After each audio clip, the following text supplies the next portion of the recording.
Got a 2012 Hyundai Elantra. Has 148,000 miles. Just got towed in. It's an attempt to crank, no start. So I want to say no crank, no start. Maybe I can consider it that. Because it tries to rotate, struggles really hard. Like it got some mechanical problems that I'm hoping it don't.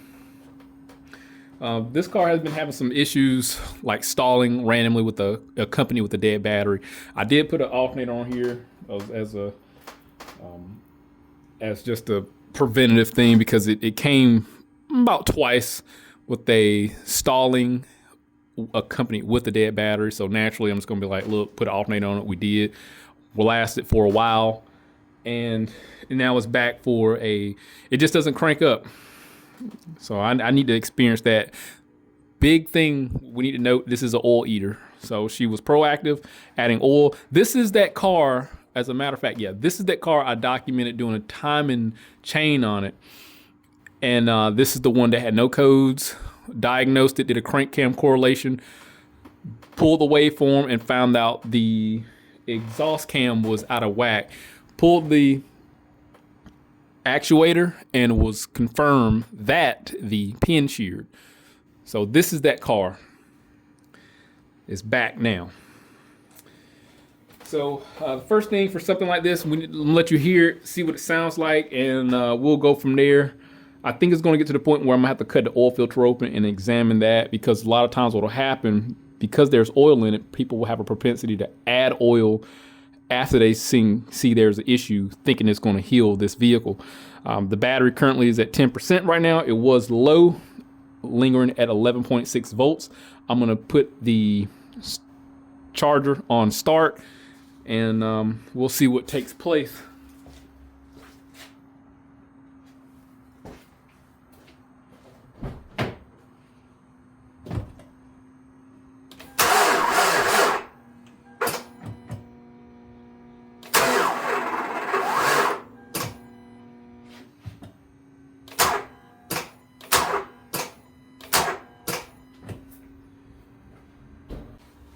Real quick, I'm gonna go ahead and check the voltage on the battery. Pull this off, see where we're at voltage wise. Yeah, 12.94, 13 volts.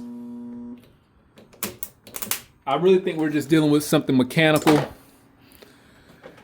So what I want to do, first thing I'm gonna do is just check the starter condition, hook up the oscilloscope, pull the amp draw on the starter. What I expect to see, because of assuming that we have a good starter, is extremely high amp draw. So starters generally for like a 4-cylinder is gonna be less than 200 amps. Well, what if it's pulling like 300 amps or something like that? The starter has the capability of rotating this engine, but because it's a mechanical problem, we're gonna see an extremely high amp pool. That's what I'm assuming. So let me get the oscilloscope and get that set up, and then we'll observe a waveform for the starter. And I'm gonna hook up to the negative. Okay.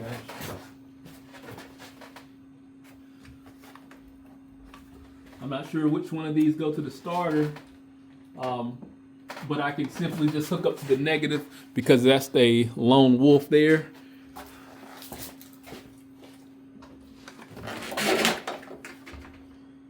Let's put on max, zero this out.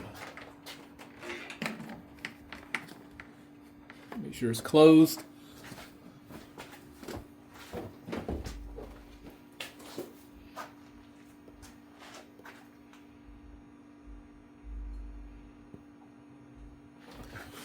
All right, I'm gonna get this set up here. I'm gonna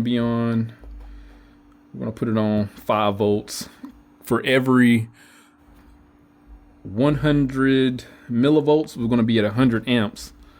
So for every 1 volt, we're gonna be at 100 amps when it comes to this, observing this waveform here. Let's go here.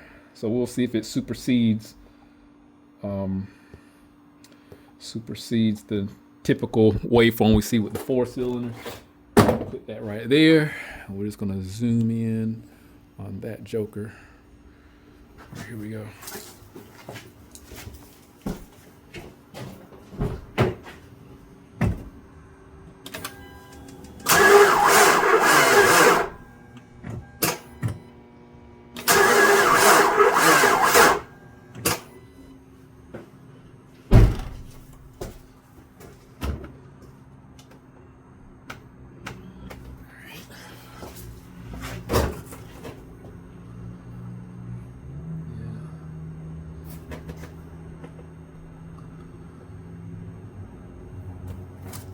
So yeah, we might just be we're just dealing with some mechanical problems here. I mean, it maxed out to 200 amps about, and I'm just like, it was a straight up conjecture what I was assuming. I mean, the maximum output is what its resistance currently probably is going to be. I mean, it's if it has a maximum capacity of a certain amount of amperage, that's all it's going to put out. But so yeah, starter engaged.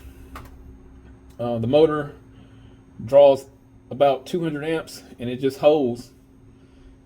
There was an attempt to rotate down there, and it just, when it locked back up, it just went and held. That was pretty much it. The starter's fine, even though it seemed like it's dragging. It may be dragging because of mechanical problems. So that's what that tells me. I just don't see a starter producing that amount of amperage and being internally screwed up because it has a gear reduction on it. So let me show you the oil, and let me give you my 2 cents on that, because again, this is full. Let me get a rag.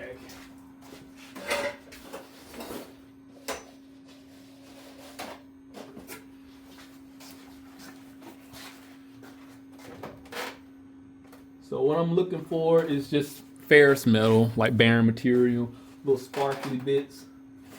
If I don't see it here, then I'm definitely going to see it when we cut that oil filter open. Now, naturally, the oil is full. It's actually a little overfilled, which is an indication she lightly added oil in here after the issue. I can see a little bit of sparkly bits, but I think it's just the reflection of the light.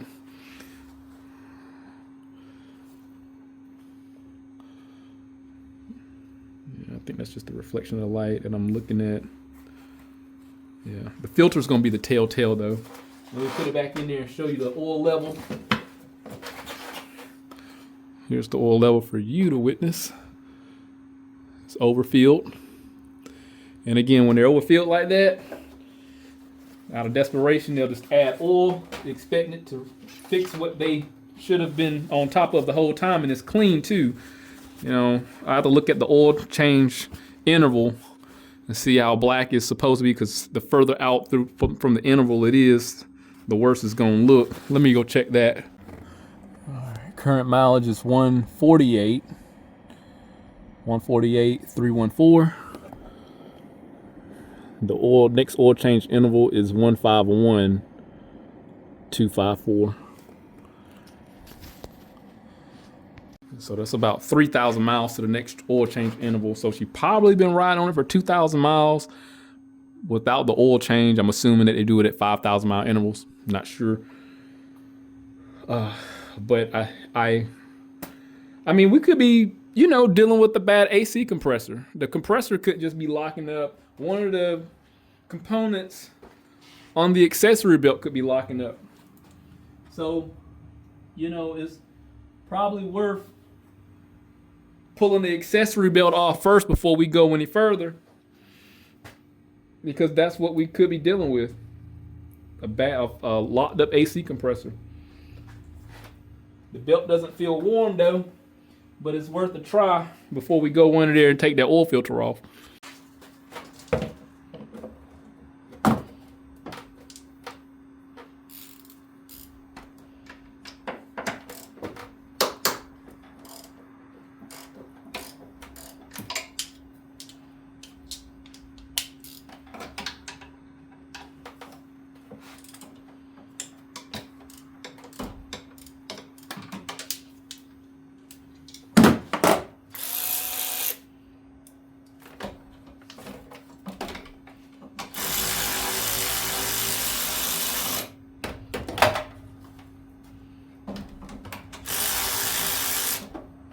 I got the belt significantly looser. Let me try starting it up, see what happens.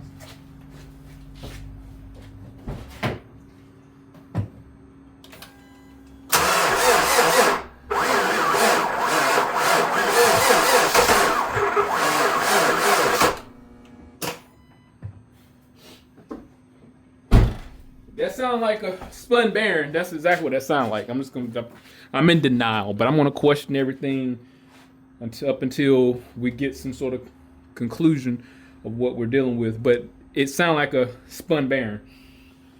And what I was thinking of originally, ran low on oil, didn't check the oil. Could have been the fact that it's been eating oil a whole lot. Something catastrophic happened, and it just organically was time to fail. Let's take the oil filter off, then we'll cut that open, and we should see a little bit of sparkly bits. I'm gonna I couldn't get it off with my hand because that thing was already on there tight. All right, I'm gonna take this tool here. Okay, and I'm gonna replace it with filter to go on there, so just in case somebody decides to start it, you know, they're not gonna have a bunch of oil dripping out.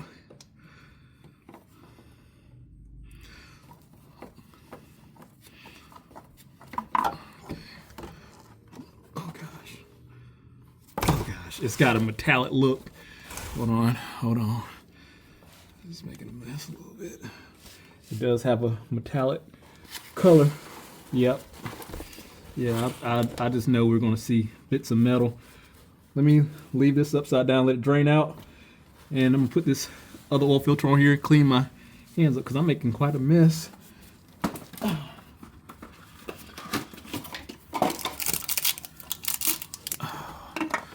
Screw that back on there, 51334. Hyundai, they take the same oil filters. Regards to spin on. Uh-oh. Yeah, I'm just gonna leave. I don't care about the mess. This engine's toast. I got a mason jar. Clean it out with some brake cleaner. What I'm gonna do, I'm gonna puncture the anti-drain back valve, and then we're gonna let the residual fluid drain out inside of this jar here. See if I can achieve this. Give it an air pocket. I'm assuming that's gonna work. So I'm gonna let that sit for a little bit. It really ain't been sitting that long. I had to lift it back up to try to puncture it again. But there's our metallic look there. And this is just a descriptor of what is taking place. That oil, just look at it. Look at that. That's metal. Can you see it? That's some metallic color. Let's cut this open. Let's see the monstrosity.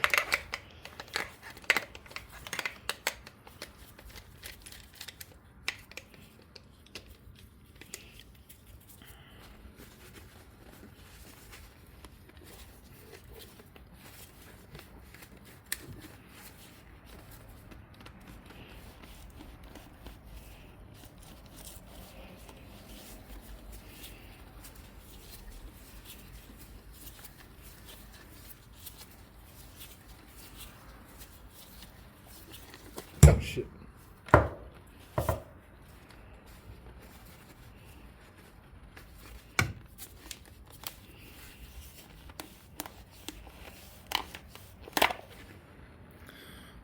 we go.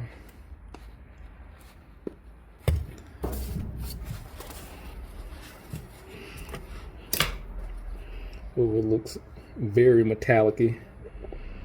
Side of here. Oh yeah. Oh yeah. That's a lot of little sparkly bits. Let me put this here. Drain down there. Look at that. There's her motor. There's all her motor sitting inside of there.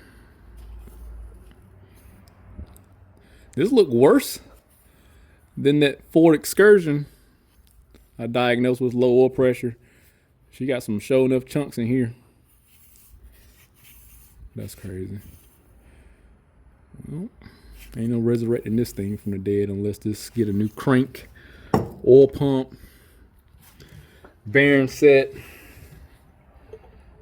whole stroker. Y'all want to cut this open? Let's cut the oil filter open too. I wonder if it captured anything. Well, duh. I don't know why I'm gonna sit there and say that like I wonder if it captured. Yes, it captured stuff. Oh gosh. Dang. I'm gonna try to do this without making a crazy amount of mess. Let me see if I can get some plastic. Don't laugh at me. This is the first thing I can get my hands on. This styrofoam, whatever this is, this foam material. All right, let's do this. Let's still try to absorb some of that stuff. All right, let's get a knife. And we're gonna cut this joker open.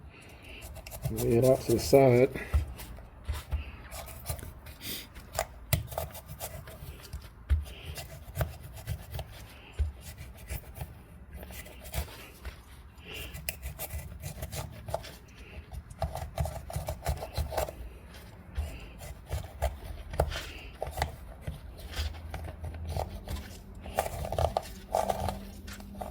Oh gosh.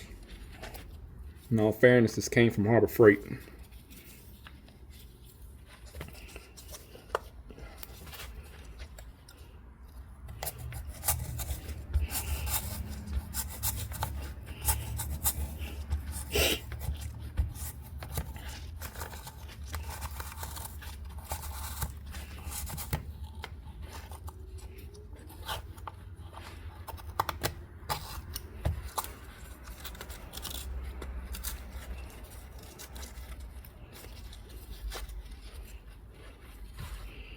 All right, more sparkly bits coming out.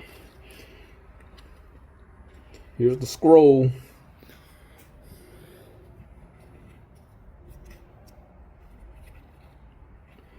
me get a clean rag.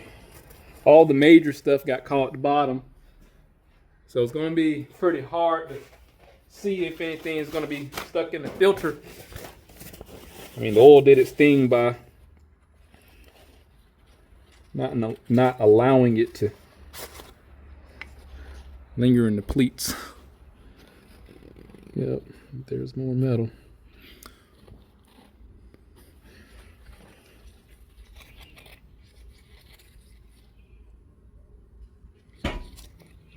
The scroll tells the story. Nothing but metal.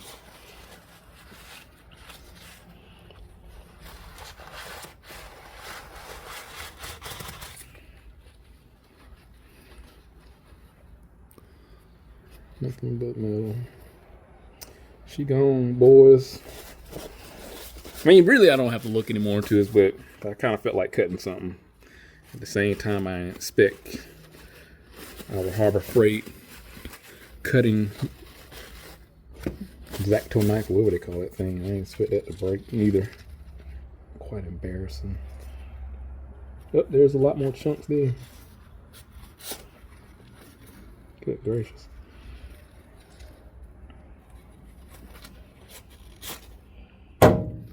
Filter did his job, at least. Yeah, there's the metal. Sitting right between the pleats. Well, we have some audible noise. We got some starter waveforms, so we can look at a starter motor if we are diagnosing a locked up motor or locking up motor, and tested the logic I had as far as what I thought the amp it would be, and it was only going to be as much as it was going to make amp draw wise as far as rotating that starter. So it was making 200 amps. That's where it capped out at, which makes sense. Makes sense. Now I just gotta, give her the bad news that she's going to need a motor, which I just don't think. Because I'm gonna be honest, I've never put a motor in the 4-cylinder engines since they've been having oil consumption issues. I've never had to do it because either the dealer would do it or it was just too expensive. And I just don't think I don't think that's going to happen. For the most part, I mean, the car's in good shape. Superficially, I think it's okay. I just don't, for a young girl, I don't think she's going to invest that much. I really think she just dealt with the common issue. Excuse me. With the common problem, and it was just bound to happen. She know the truth as far as if she ran it low on oil and then topped the oil off. But then again, she may have just been dealing with a infamous problem that these motors commonly encounter. All right, so with that said, I'm gonna cut this video short as it's gonna be. But if anything happened, I'll definitely update. Hit that link, subscribe to the channel, stay informed, head over to some more work. See you on the next one.